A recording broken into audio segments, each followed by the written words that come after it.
அதாவது இந்த பதிவு என்ன விஜய்க்காக தான். டிவிகேக்கு வாக்களிக்காத பொதுமக்களை பார்த்து கேள்வி கேட்குறேன். நீங்களும் இந்த தமிழ்நாட்டை சேர்ந்தவங்க தான். சரி, தமிழ்நாடு நல்லா இருக்கணும், நல்லாச்சு அமையணும்னு சொல்லி தான் நீங்கள் ஓட்டு போட்டீங்க.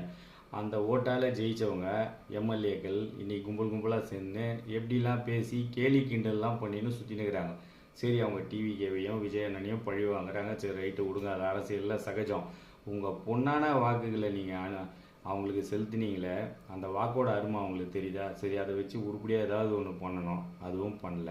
அப்போ அவங்க என்ன தான் பண்ண போகிறாங்களாம்? இப்படியே போய் ரெஸ்டாரண்ட்டில் வெயில் அடிக்குதுன்னு சொல்லி அவங்க ரெஸ்ட் எடுக்கிறாங்களாம். ஓஹோ, அவங்க ரெஸ்ட் எடுக்கிறது தான் அப்போ வந்து நீங்கள் ஓட்டு போட்டிங்களா? இதெல்லாம் வந்து நீங்கள் யோசிக்கணும். ஒன்று டிவிகேக்கு ஓட்டு போட்டுருக்கணும், இல்லை அவங்களுக்காவது மொத்தமாக போட்டுருக்கணும். இப்படி ரெண்டு கட்ட நிலைமையில் நீங்கள் தமிழ்நாடு எடுத்துன்னு வந்து விட்டது வந்து பார்த்தீங்கன்னா, மத்தியில் இருக்கிற அரசு வந்து இங்கே பயங்கரமாக கேம் விளாண்டுக்கிறாங்க. இப்போ என்னோடய பொதுவான கருத்து என்னன்னா, பொதுமக்களில் ஒருத்தனா உங்கள் எல்லாரையும் நாங்களும் பார்த்துன்னு தான் இருக்கிறோம். அதாவது நீங்கள் செய்கிற எல்லாத்தையுமே யார் யார் எல்லாமே தெளிவாக வந்து தமிழ்நாடு மக்கள் வந்து நாங்கள் பார்த்துன்னுக்கிறோம்.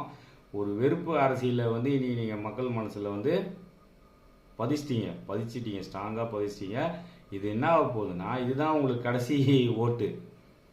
எல்லாருக்குமே சொல்கிறேன், தேசிய கட்சிகளாக இருக்கட்டும், இல்லை இங்கே இருக்கிற கட்சிகளாக இருக்கட்டும், அடுத்த தேர்தலில் நீங்கள் எந்திரிக்க முடியாத அளவுக்கு மக்கள் வந்து திருப்பி அடிப்பாங்கன்னு நினைக்கிறேன். நான் நினைக்கிறேன்.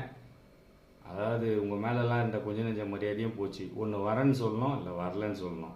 அடுத்த கட்ட நடவடிக்கை என்னவோ அதை நீ பார்க்கணும். உங்களை மதித்து மக்கள் வந்து வாக்கு செலுத்தியிருக்காங்க.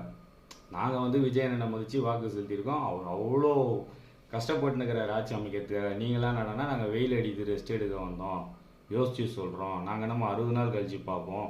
நீங்கள்லாம் ஜெயிக்க முடியாமல் தோற்று போயிட்டு வந்து இதில் உங்களுக்கு கிடைச்ச சான்ஸை வச்சு மக்களுக்கு என்ன நல்லது செய்வீங்கன்னு பார்த்தா விஜயண்ணனை கிண்டல் பண்ணுகிறீங்க.